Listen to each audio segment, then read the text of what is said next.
ikot. So magandang araw po mga ka-viewers, no. Ito pa ay tipos ng XRM, no, 125. Ibahagi ko po sa inyo kung dati gumawa po tayo ng sa Badya, no, yung tipos niya.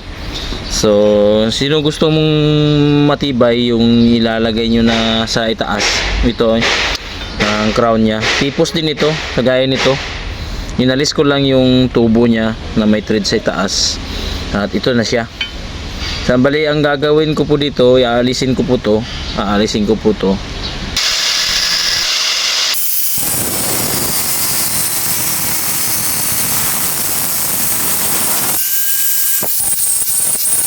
So ayan na po siya na, malinis na, no. So kinuha ko na yung dito at saka dito, yung ganito niya, yung lock niya.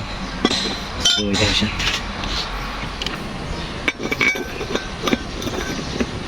Tapos maglagay na lang kayo ng kuan dito, yung spacer niya na mahaba, para pag hinigpitan nyo ito ay talagang sagad na sagad siya. Hindi siya idediretso kasi makuan po yung bearing niya, hindi